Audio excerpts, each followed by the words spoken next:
Hi guys, Elisabeth from Fior della Spada is back with our second video of the Bolognese Basics series. Last time we talked about some basic cuts and attacks, so this time to the grounding. First learn stand, then learn fly. Make your hold on your son, not to mine. What stance and what footwork fits the Bolognese style of the period we cover, so beginning, mid of the 16th century. If you look at the sources, the stance is mainly forward oriented, meaning that the weight is mainly on your front foot. The stance. So position your feet shoulder width apart and now take a wide step forward. Turn the tip of your rear foot outwards and now push your hip towards the front until your upper body and back leg are in line and your weight rests mainly on your front foot.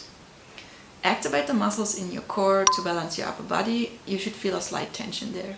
Now I would like to go into detail about the idea behind this stance. If you want to go directly to the practical part, you can just skip this chapter. I'll make sure to put timestamps into the description. If you want to stay, let's get to the juicy part. Style equals mindset. There are different stances all over the HEMA place, and rather than having this tiring, this is the best stance and this stance sucks discussions, let's take a step back and just ask ourselves, when and why does a certain type of stance and footwork make sense? If that was a best practice for every context and every situation, everybody would use it. We know that's not the case, so context matters. Every stance and every footwork has its advantages and disadvantages, and in the world of HEMA, when it comes to armed combat, there are very simplified 3 types of stances. Number 1 is weight on your rear foot, so in the back. This stance gives you the possibility to extend to your maximum range and back in no time, so very fast. It favors a very explosive and linear fighting style.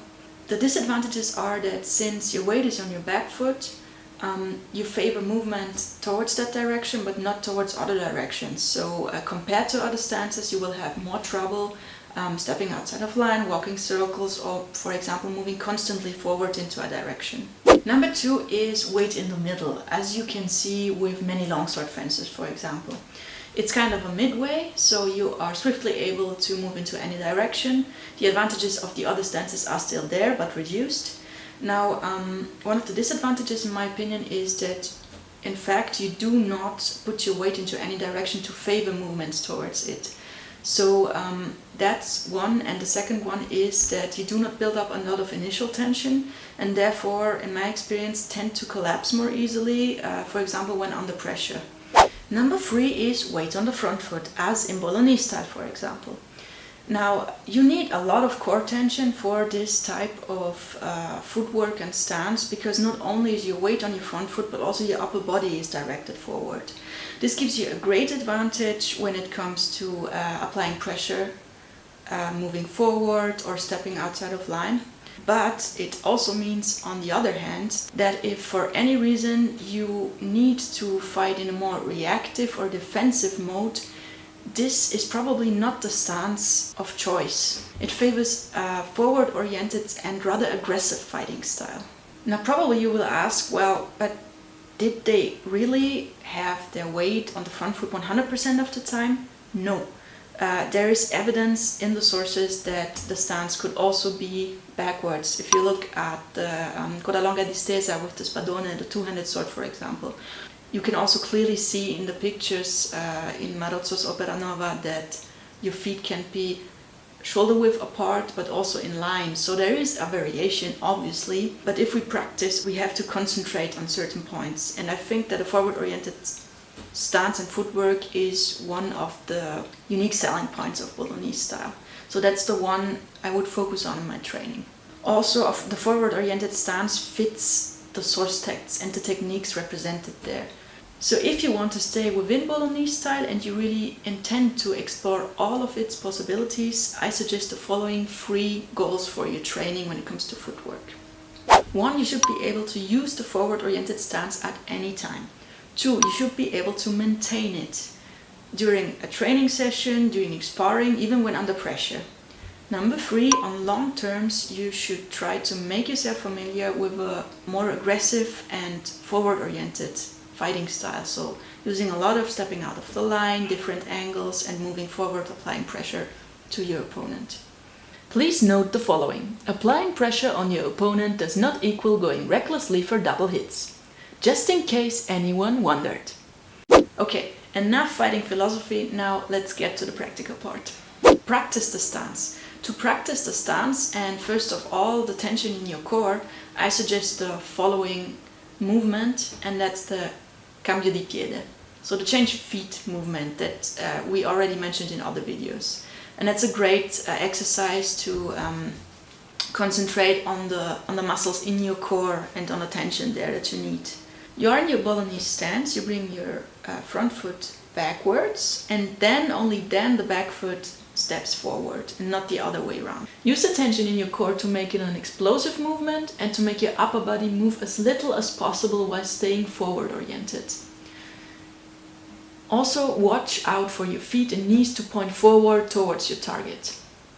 The basic idea of this footwork is also that, for example, the opponent moves forward towards you and attacks your leg, for example, so you draw the leg back, keeping it safe, but you come immediately back with a counter-attack without losing any ground. And that's exactly where the tension in your core comes in handy, because that way your upper body does not move backwards and you do not lose an inch of range. For the more advanced among you, this is also a great way to apply some mezzo tempo or stesso tempo moves or actions. So these are my ideas and exercises for the stance, and now let's move to the real footwork. When you train, when you practice, try to exaggerate the movements. So stand low, keep the weight on your front foot as much as you can, and also always try to keep the tension in your core. Number 2, watch out for your knees and for your toes. As I always say, they should point both into the same direction, and the direction should be the direction of your movement. So if you're stepping towards the opponent, that is where your knee and your toes should point to. They shouldn't collapse inward or outward. And the last thing I wanted to add is for the more advanced ones, if you do Bolognese footwork, I personally recommend to do a mid-foot or forefoot strike technique when you step. The first step we're going to look at is the Passo. The Passo is the most used step in the sources. It goes as follows. You place your rear foot to the front and find yourself within the Bolognese stance again. You can do the Passo moving forwards or backwards, and you can also do obviously more than one step in a row. Next up is Largo Passo and Cinghiara. The Largo Passo is just a variation of the Passo we just discussed. It's basically the same movement, but you do not step forward, but outside of line, far outside of line. And the cinghiara you probably know from guards, so for example the cinghiara porta di ferro larga, because these are positions that with high probability were mostly used with this kind of footwork. You do a Largo Passo placing your rear foot forward and stepping out of line, but you twist your hip to your outside, so away from the target, while your sword points inwards, so towards the target. Through this contortion, you create a significant amount of initial tension that is meant to be immediately unloaded into your next movement. So this is not a position that you would stay in, but this is a transition between one step and the next one. Next up is the Acresso, the lunge basically. Now, since our footwork is so forward oriented, the more you put your weight on the front foot, the tinier the lunge will get. So meaning if you want to do a big lunge, you have to first move the weight to your back foot, as you see for example in rapier or in Olympic fencing. Keep that in mind. Also, it's not used that much in the sources as far as I'm aware, but it's still a very handy movement.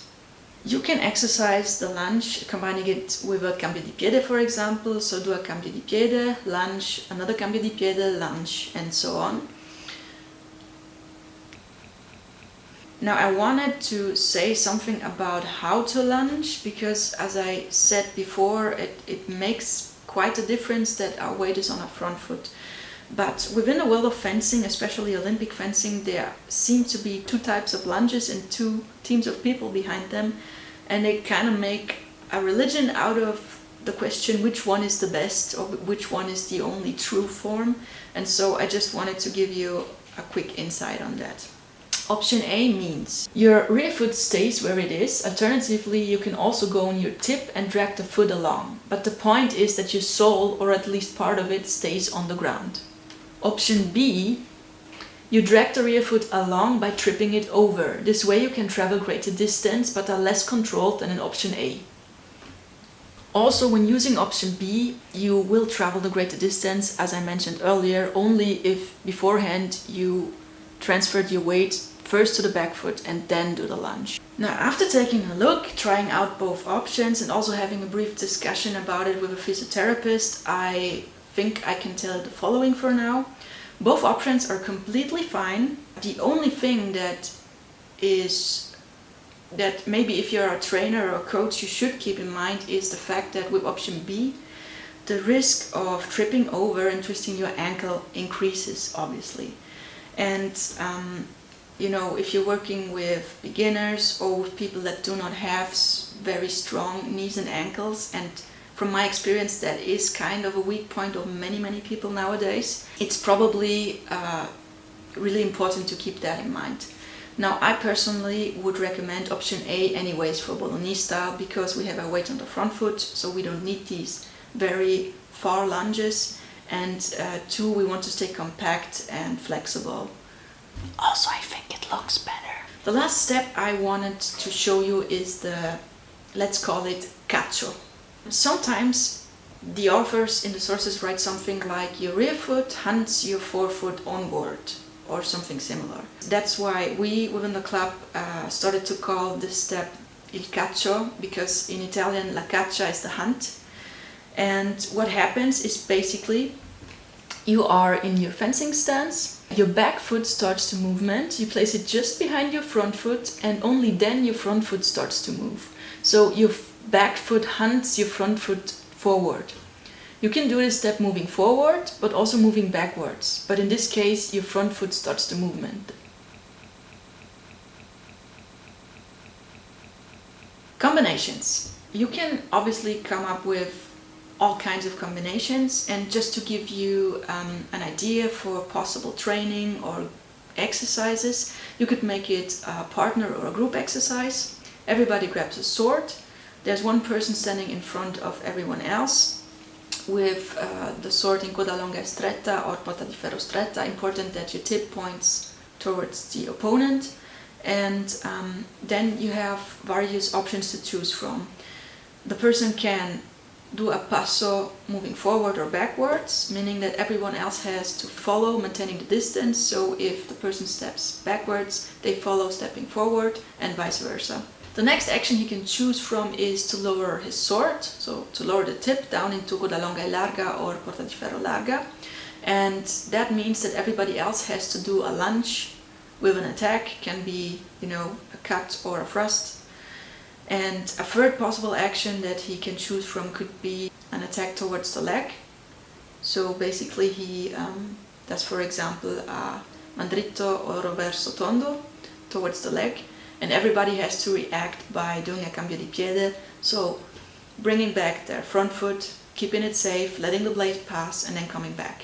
For the beginning you can do everything out of range, but you can obviously experiment with this exercise, add more actions, or even do it in full sparring gear and within range. Thank you so much for watching. We've come to the end. When I prepared this video, I wanted to thank you for 200 subs, but meanwhile I already have to thank you for more than 250 subs, so thank you so much. You're really amazing. Thank you for your support. If you have any kind of suggestions for content, just let us know. Leave a like, subscribe if you find this content useful, stay respectful in the comments, stay healthy in training, and see you in the next one.